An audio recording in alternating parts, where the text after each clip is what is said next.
Hi అండి. Mister billionaire wife part 55. నీ లక్ష్యం మెల్లగా నవ్వుతూ, చెడు జరిగినా అందులో ఒక మంచి విషయం జరిగింది. అనన్య అక్కలో కొంచెం మార్పు కనిపిస్తుంది కదా. ఆ మార్పుకి కారణం మన బాబాయ్ అని ఉంది. ప్రతి ఒక్కరికి వాళ్ళు చేసిన పనికి తగినదే దక్కింది. ఇప్పటికైనా వాళ్ళు మారితే మంచిదే.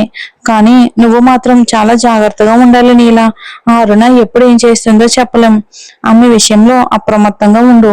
లేదంటే నువ్వు చెప్పు, వాళ్ళ ఇంటికి పంపించేస్తాను అని. దానికి సమాధానంగా నీలక్షి అతని వైపుకు చూసింది. సూరజ్ ముఖం తిప్పుకుని మరో వైపుకు తిరిగిపోయాడు. నీలక్షి వెనక నుంచి అతన్ని హత్తుకుంది. ఆమె ప్రెగ్నెంట్ అతని వీపుకు తగలగాని అతని కోపమంతా కరిగిపోయింది. వెంటనే ఆమె వైపుకు తిరిగి కూర్చుని చీరను కొద్దిగా సరి చేసుకుని ఆమె గర్భంపై ప్రేమగా చేయి ఉంచాడు. తన కడుపులో పెరుగుతున్న ఇద్దరు బిడ్డలకు ముద్దులు పెట్టి ప్రేమను వ్యక్తం చేశాడు సూరజ్. అయ్యో, ఇప్పుడు మీకు మీ పిల్లలే ముఖ్యమైపోయారు, నేనిక ముఖ్యమే కాదు కదా అంటూ నీలక్షి చిలిపిగా ఆట పట్టించింది. దానికి సూరజ్ నవ్వుతూ, సరే, నీకు ముద్దు కావాలంటే అడుగు, ఇస్తాను. అందుకోసం పిల్లలతో పోటీ ఎందుకు పడుతున్నావు అని అన్నాడు సూరజు. నాకేం అవసరం లేదు, మీరు మీ పిల్లలకి ముద్దులు పెట్టుకోండి అంటూ ఆమె ముఖం తిప్పుకుంది. ఆమె ఎలక చూసి సూరజ్ నవ్వుకుంటూ ఆమె చెంపను మెల్లగా తట్టాడు. అయ్యో అని నీలక్షి చిన్నగా అరిచింది. నువ్వు ఇలా అలిగితేనే నాకు నిన్ను మరింత దగ్గరికి తీసుకోవాలి అనిపిస్తుంది నీలా అని సూరజ్ చిలిపిగా చిరునవ్వుతో అన్నాడు. కొద్దిసేపు ఆమె కూడా అలక నటించిన చివరికి ఇద్దరు ఒకరి సాన్నిహిత్యంలో ఒకరు ఓదార్పు పొందుతూ ప్రేమతో ఇక ఒకరినొకరు హత్తుకున్నారు. వారి మధ్య ఉన్న అనురాగం ఆ రాత్రిని మరింత మధురంగా మార్చింది. ఇక రోజులు తమ వేగంలో గడుస్తూ పోయాయి. అనన్య ఆ చిన్న బాబుతో కలిసి తాను చిన్నపిల్లలా మారిపోయింది. ఇప్పుడు ఆమెకు ఆ బాబే ప్రపంచమైపోయాడు. అతడే తన జీవితానికి ఆధారమని ఆమె నిర్ణయించుకుంది. ఆమె శారీరకంగా మానసికంగా కూడా కొంత మార్పు కనిపించడంతో ఇంట్లో వాళ్ళందరికీ ఆశ కలిగింది. మరోవైపు నీలక్షి గర్భంలో కవల పిల్లలు ఉన్నారని తెలిసినప్పటి నుంచి ఇంట్లో ఆనందానికి అవధులు లేకుండా పోయాయి. వసుంధర తాను చేసిన తప్పును రోజు రోజుకి గుర్తుకు చేసుకుని పశ్చాత్తాపడుతుంది. అదే సమయంలో ఈ వయసులోని తన భర్త రఘువీర్ తనను దూరంగా ఉంచడం ఆమెకు మరింత బాధను కలిగించింది. 5వ నెలకు చేరుకున్న నీలాక్షి పెద్దగా కనిపిస్తున్న తన గర్భాన్ని పట్టుకుని నెమ్మదిగా నడుస్తుంది. కవల పిల్లలు కావటంతో ఆమె పొట్ట సాధారణం కంటే పెద్దగా కనిపిస్తుంది. ఇక రోజు నెలవారీ టెస్ట్ కోసం డాక్టర్ దగ్గరికి వెళ్ళాలి. అందుకే మెట్లు దిగుతూ ఉండగా చీర కాళ్ళకు చిక్కి ఆమె కాళ్ళు జారింది. సూరజ్ అని భయంతో గట్టిగా కేక వేసింది. ఆమె అరుపు వినగానే ఇంట్లో ఉన్న వారందరూ అక్కడికి పరిగెత్తుకొచ్చారు. బయట ఉన్న సూరజ్ కా గొంతు వినగానే ప్రాణమే పోతున్నట్టుగా అనిపించింది. కానీ నీలక్షికి ఏమీ కాలేదని తెలుసుకుని ఊపిరి పీల్చుకున్నాడు. ఆమెను సమయానికి ఎవరో పట్టుకోవడంతో ప్రమాదం తప్పింది. వెనక్కి తిరిగి చూసిన నీలక్షి ఆశ్చర్యపోయింది. తనను పడిపోకుండా కాపాడింది వసుంధర. నీలక్షి కింద పడిపోబోతున్న దృశ్యం చూసి భయపడిన వసుంధర వెంటనే ఆమెను పట్టుకుంది. నీలా అని సూరజ్ ఆమెను వసుంధర దగ్గర నుంచి తన వైపుకు లాక్కుని గట్టిగా హత్తుకున్నాడు. ఇదే నిర్లక్ష్య నీలా, చూసుకుని నడవలేవా అని ఆందోళనగా అడిగాడు. అది నా చీర కాళ్ళకు చిక్కుకుంది సూరజ్ అని చిన్నపిల్లల అమాయకంగా చెప్పింది నీలాక్షి. ఆ మాట విని సూరజ్ నవ్వుకున్నాడు. అక్కడ ఉన్నవారిని కూడా మరిచి ఆమెను ప్రేమగా హత్తుకుని నుదుటిపై ముద్దు పెట్టాడు సూరజ్. వాళ్ళిద్దరి అనురాగాన్ని చూసిన మిగతా వాళ్ళు చిరునవ్వుతో అక్కడి నుంచి వెళ్ళిపోయారు. ఆ తర్వాత సూరజ్ నీలాక్షిని హాస్పిటల్ కి చెకప్ కోసం తీసుకెళ్లాడు. తర్వాత పరీక్షలన్నీ పూర్తయ్యాక ఆమెను ఒక దుస్తుల షోరూమ్ కు తీసుకెళ్లాడు సూరజ్. మనం ఇక్కడికి ఎందుకు వచ్చాం? సినిమా చూడ్డానికి. సూరజ్, నాకు కనిపించదు అనుకుంటున్నారా? ఇదేమీ సినిమా హాల్ ఏం కాదు, బట్టల దుకాణం. అవును, ఇకపై నువ్వు చీరలు కట్టుకోవద్దు. కడుపులో పిల్లలతో నడవడానికి నీకు ఇబ్బంది అవుతుంది. అందుకే నీకోసం డ్రెస్సులు తీసుకోవడానికి వచ్చామని చెప్పి ఆమె కోసం రకరకాల నైట్ డ్రెస్లు, బయటికి వెళ్ళడానికి సల్వార్ సూట్లు, మరికొన్ని ఆధునిక దుస్తులన్నీ ఎంచుకున్నాడు. నీలక్ష్య మాత్రం ఆశ్చర్యంగా అతని వైపుకు చూస్తూ నిలబడిపోయింది. సూరజ్, మన పిల్లల కోసం ఇప్పుడే బట్టలు ఎందుకు కొంటున్నారు అని అడగ్గా అతను ఆమె వైపుకు ఆశ్చర్యంగా చూశాడు. నీలక్షి అతని చేతిలో ఉన్న బట్టల వైపుకు చూపించింది. అది చూసి సూరజ్ గట్టిగా నవ్వేశాడు. నువ్వు చెప్పింది నిజమే, ఈ బట్టల బిడ్డ కోసమే, కానీ పుట్టబోయే బిడ్డ కోసం కాదు. కడుపులో మన పిల్లలను మోస్తున్న ఈ చిన్న పాప కోసమని ప్రేమగా అన్నాడు. అతని మాటల్లోని ప్రేమ ఆప్యాయత విని నీలక్షి ముఖం సిగ్గుతో ఎర్రబడిపోయింది. ఇక జోధాపూర్ ఆఫీస్లో అరవింద్ ఒక కన్నుతో కంప్యూటర్ మానిటర్ని చూస్తూ మరో కన్నుతో ఎదురుగా కూర్చున్న అందమైన మేఘనాని చూస్తున్నాడు. కానీ మేఘన మాత్రం అతని వైపుకు ఏ మాత్రం పట్టించుకోకుండా తన వర్క్ లో మునిగిపోయింది. అంతలో ఉదయం జరిగిన సంభాషణ అరవింద్కు మళ్ళీ గుర్తొచ్చింది. అరవింద్, నీ వయసు పెరుగుతుందే గాని సరైన సమయంలో నీ పెళ్లి చూసి తీరాలని నా కోరిక. నువ్వు కుటుంబంతో పిల్లలతో సంతోషంగా జీవించకూడదా అని తృప్త అరవింద్ని బాధగా అడిగింది. ఆ మాటలు విన్న అరవింద్ ముఖం ఇక ఒక్కసారిగా కఠినంగా మారింది. అమ్మా, మీ కోరిక అంటే ఏంటి? మీ కొడుకు మంచి అమ్మాయి కావాలా, లేక మీ కుటుంబానికి లాభం చేకూర్చే అమ్మాయి కావాలా? ఎవరు ఎక్కువ కట్నం ఇస్తారు? ఇక ఎక్కువ ఎక్కువ ధనవంతులు వాళ్ళ దగ్గర ఎంత వస్తుంది? ఇవన్నీ లెక్కలేసుకుని నా కోసం అమ్మాయిని చూసుంటారు కదా అని కోపంగా అన్నాడు అరవింద్. అరవింద్ ఆవేశాన్ని చూసి తృప్త ఒక్కసారిగా నిశ్శబ్దమైపోయింది. ఓ రామా, నా మనసులో ఉన్నదంతా ఇతనికి ఎలా తెలిసిపోయింది అని మా తృప్త మనసులోనే అనుకుంటూ, అరవింద్, నేను నీ తల్లిని, నీకేది మంచో నాకు తెలుసు, నీకోసం నేను ఏది చేసినా అంటూ తను ఏదో చెప్పబోయింది. నేనేం చేసినా అది నీ మంచిగా చేస్తానురా అని తృప్త చెప్పగానే ఇంకా అరవింద్ కోపంగా ఇక చాలు అన్నట్టు లేచి నిలబడ్డాడు. అమ్మా, నాకేది మంచిదో నాకు బాగా తెలుసు. అలాగే నాకు తండ్రి స్థానంలో మామాజీ ఉన్నారు. ఆయన చెప్తే మీరు చూసిన అమ్మాయినే ఖచ్చితంగా పెళ్లి చేసుకుంటాను. కానీ మామాజీ అలాంటి మాట ఎప్పటికీ చెప్పరు. ఇంకొక విషయం చెప్పాలమ్మా, నాకు ఒక అమ్మాయి బాగా నచ్చింది. నేనే ఆమెనే పెళ్లి చేసుకుంటాను. మా ఇద్దరి మధ్య ఎవరైనా అడ్డొస్తే వాళ్ళను నేను అని గట్టిగా మళ్ళీ ఏదో హెచ్చరించబోయాడు. ఇంకా అరవింద్ కోపం చూసి తృప్త కాస్త భయపడింది. ఓ, నేను విన్నది నిజమేనన్నమాట. అంటే మా ఆఫీస్లో పనిచేసే ఒక సాధారణ పిఏ వెనకాల తిరుగుతున్నావా? ఆమె గురించి, ఆమె కుటుంబం గురించి పూర్తిగా ఎంక్వైరీ చేయించాను అని అంది. సాధారణ కుటుంబంతో నేను బంధం పెట్టుకోలేను. మా స్థాయికి తగ్గ అమ్మాయిని నువ్వు పెళ్లి చేసుకుని తీరాలి. అది అస్సలు జరగదమ్మా. ఇక మీ మాట నేను అస్సలు వినలేను. మీరు చెప్పింది నిజమే, నాకు ఆ అమ్మాయి నచ్చింది. మీరు కూడా వినండి, నేను పెళ్లి చేసుకునేది ఆమెని అని అరవింద్ తన నిర్ణయాన్ని క్లారిటీగా చెప్పాడు. ఇక అది విన్న తృప్త కోపంతో పళ్ళు కొరిగింది. ఉదయం జరిగిన విషయాలన్నీ గుర్తుకు చేసుకుంటూ ఇక అరవింద్ ఎదురుగా కూర్చున్న మేఘనను ప్రేమగా చూస్తూ ఉన్నాడు ఆఫీస్లో. ఇక్కడ ఒకడు కళ్ళార్పకుండా చూస్తూ ఉంటే ఈమె మాత్రం తన పనిలోనే మునిగిపోయింది. ఈ ఆఫీస్ అంతా ఈమె ఒక దాని మీద నడుస్తున్నట్టు అని మనసులోనే ఆమెను మురిపెంగా అనుకుంటూ అతని చూపులు మెల్లగా హద్దులు దాటాయి. నుదుటి నుంచి మొదలై పెదవులపై కాసేపు నిలిచి చివరికి మెడ కిందకి జారాయి. వెంటనే మేఘన ఒక్కసారిగా లేచి తన డ్రెస్ ని సరిచేసుకుంది. సార్, నాకు ఒక పని ఉంది, నేను బయటికి వెళ్ళొస్తాను అని అతడి సమాధానం కోసం కూడా ఎదురు చూడకుండా బయటికి వెళ్ళిపోయింది. అరవింద్ అదుపులేని చూపులు ఆమెను చాలా ఇబ్బందికి గురి చేశాయి. బయటికి వచ్చిన వెంటనే ఆమె గుండె బాగా కొట్టుకోవటం మొదలయ్యింది.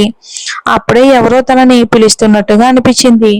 ఇక అక్కడికి వచ్చిన ఒక వ్యక్తి, మేడం, రిసెప్షన్ దగ్గర మీకోసం ఎవరో ఎదురు చూస్తున్నారు అని అన్నాడు. ఇక అతను వెళ్ళిపోయిన తర్వాత నా కోసం ఎవరై ఉంటారు అని ఆలోచిస్తూ మేఘన రిసెప్షన్ వైపుకి వెళ్ళింది. అక్కడ ఉన్న వ్యక్తిని చూడగానే అతను ఆమె దగ్గరికి వచ్చాడు. మీ పేరే మేఘన కదా అని అతను అడగ్గా ఆమె అవును అన్నట్టు తలూపింది. నేను ఈ ప్రాంతానికి ఇన్స్పెక్టర్ని అని చెప్పాడు. మేఘన ప్రశాంతంగా అతని వైపుకు చూసింది. మీరు ఈ ఆఫీస్లోనే పనిచేస్తున్నారా? ఆమె అవును అని తలూపింది. ఇక్కడ ఉద్యోగంలో చేరి 3 నెలలు అయి ఉంటాయి కదా? దానికి కూడా ఆమె అవును అని సమాధానం చెప్పింది. ఆమెకు మనసులో కొద్దిగా భయం ఉన్నా బయటికి మాత్రం ఏమాత్రం కనిపించడం లేదు. కానీ మేడం, మీరు ఆఫీస్కి వచ్చి పని చేసి వెళ్ళిపోతారు, అంతేకాదు కదా? రాత్రులు హోటల్లో గది తీసుకుని ఉంటారని మాకు సమాచారం వచ్చింది అని ఇన్స్పెక్టర్ చెప్పగానే మేఘన ఒక్కసారిగా షాక్కి గురయ్యింది. అంతేకాదు, మీరు రాత్రులు వ్యభిచారం కూడా చేస్తున్నారంట కదా అని ఆమెను తల నుంచి కాళ్ళ వరకు అవహేళనగా చూస్తూ అన్నాడు ఇన్స్పెక్టర్. సార్, అసలు మీరు ఏం మాట్లాడుతున్నారు? నేను అలాంటి అమ్మాయిని కాదు. మా కుటుంబం కూడా అలాంటిది కాదు. మీరు నన్ను తప్పుగా అర్థం చేసుకున్నారు. మీకు తప్పుడు సమాచారం వచ్చింది. అవును, నేను అబద్ధమే మాట్లాడుతున్నానేమో, కానీ ప్రతి మాట వెనుక ఒక కారణం ఉంటుంది. మిస్ మేఘ రఘువంశీ కాస్త అందంగా ఉన్నావని ఇక పెద్దింట్లోకి అడుగు పెట్టాలని అనుకుంటున్నావా? మేఘన ఆశ్చర్యంగా అతని వైపుకు చూస్తూ నిలబడిపోయింది. అతను అలా ఎందుకు మాట్లాడుతున్నాడో ఆమెకి ఏమీ అర్థం కాలేదు. వినమ్మాయి, నువ్వు అరవింద్ సార్కు దూరంగా ఉండాలి. ఆయనకు నువ్వు దగ్గర కావటం కొంతమందికి నచ్చడం లేదు. ఇక తర్వాత బాధపడేది నువ్వే. నీ మీద వ్యభిచారం కేసు పెట్టి జైలుకి పంపాల్సి ఉంటుంది. అంతేకాదు అందులో నీ తల్లి తండ్రులు కూడా ఉన్నారని చెప్పాల్సిన పరిస్థితి కూడా వస్తుంది. ఇక ఆ మాటలు విన్న మేఘనకు ఒక్కసారిగా నెత్తి మీద పిడుగు పడ్డట్టు అయ్యింది. ఆ రాత్రి వసుంధర తోటలో ఒంటరిగా కూర్చుని ఉన్నారు బాధగా. ఇంతకాలం నేను నీలాక్షితో తనకి చేసిన అన్యాయం గుర్తుకు వచ్చి తనపై తనకు అసహ్యం వేస్తుంది. అప్పుడే ఆమె దగ్గర ఒక నీడ కనిపించింది. వెనక్కి తిరిగి చూసినా ఏమీ మాట్లాడలేదు. అత్తమ్మ అని నీలాక్షి పిలిచింది. నేను మిమ్మల్ని అమ్మ అని పిలవచ్చా? కళ్ళల్లో నీళ్లతో ఆమె నీలాక్షిని చూసి, ఆ అర్హత నాకు లేదు నీలాక్షి, కానీ నువ్వు నన్ను అమ్మాని పిలిచే హక్కు నీకుంది. అయితే నీ కళ్ళల్లోకి చూసి మాట్లాడే ధైర్యం మాత్రం నాకు లేదు అంటూ ఆమె చెయ్యి పట్టుకుని ఏడ్చేశారు. నేను చాలా తప్పులు చేశాను నీలాక్షి. అది నీ విషయంలో. నేను తల్లిగా ఉండడానికి కూడా అర్హురాలని కాదు, అత్తగా ఉండడానికి కూడా అర్హురాలని కాదు. నువ్వు నా కొడుక్కి భారీగా ఈ ఇంట్లోకి అడుగు పెట్టావు, కానీ నేను మాత్రం ఎప్పుడు నిన్నే తప్పు పట్టాను. నన్ను క్షమించు నీలాక్షి. అయ్యో అత్తమ్మ, ఇంత పెద్ద మాటలు ఎందుకు? నిజం చెప్పాలి అంటే నేను మీకు రుణపడి ఉన్నాను. మీకు తెలియకపోయినా మీరు నాకు ఎంతో మంచి చేశారు అని నీలక్షి చెప్పగానే ఆమెకి ఏమీ అర్థం కాలేదు. నేను అరుణ అమ్మ ఇంట్లో పని మనిషిని తెలిసినా మీరు మీ కొడుకుతో నా పెళ్లి జరిపించారు, కానీ అందులో కూడా నా స్వార్థమే ఉంది అని వసుంధర ఏడుస్తూ అన్నారు. మీ స్వార్థం కోసం చేసినా సరే మీరు నాకు నా సూరజ్ లాంటి బంగారం వంటి కొడుకుని ఇచ్చారు. అది అది ఒకటే మీరు నాకు చేసిన గొప్ప మీలో.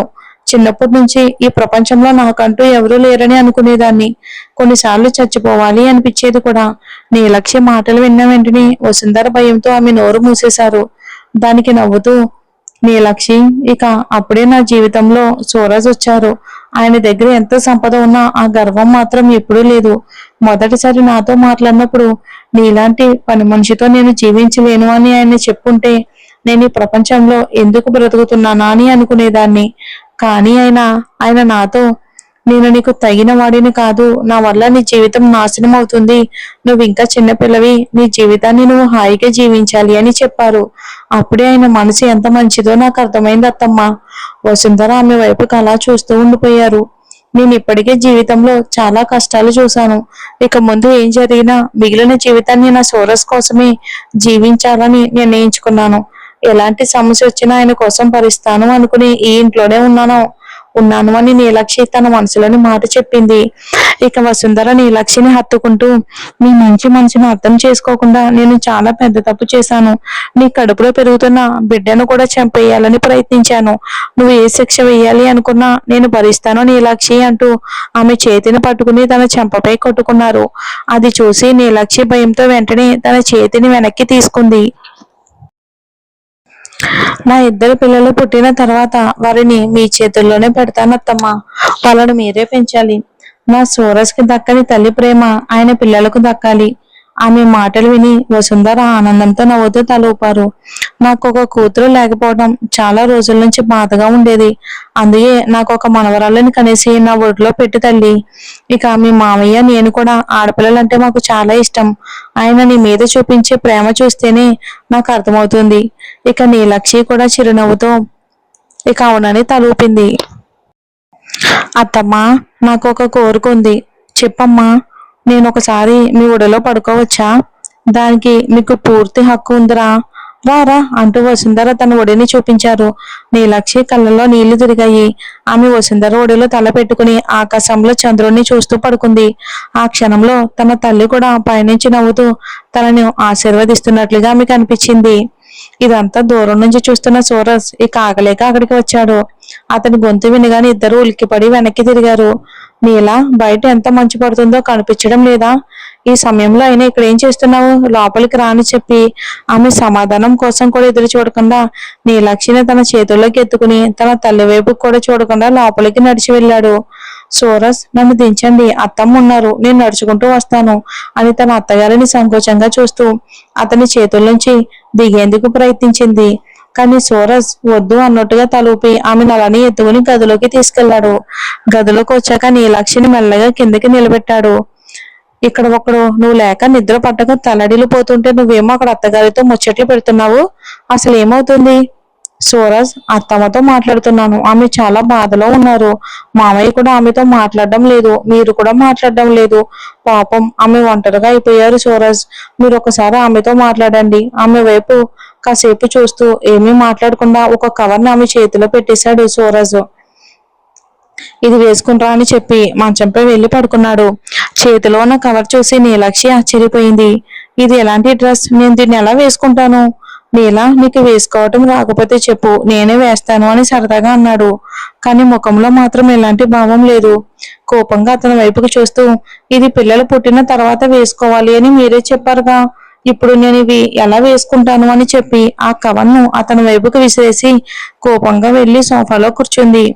ఆ డ్రెస్ లో మోకాలకు పైగా కనిపించే చిన్న స్కర్ట్, పై భాగంలో ఆమె ఎదిగిన గర్భాన్ని, అందులో ఆమె పొట్ట క్లియర్ గా కనిపించేలా ఉండే ఇక చిన్న టాప్ కూడా ఉంది.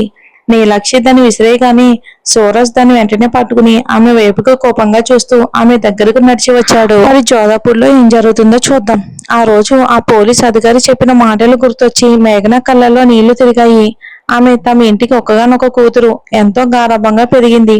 ఇంటి ఆర్థిక ఇబ్బందులు బాగా తెలుసు. ఆమె తండ్రి చిన్న కూలీగా బరువులు మోసే పని చేసేవాడు.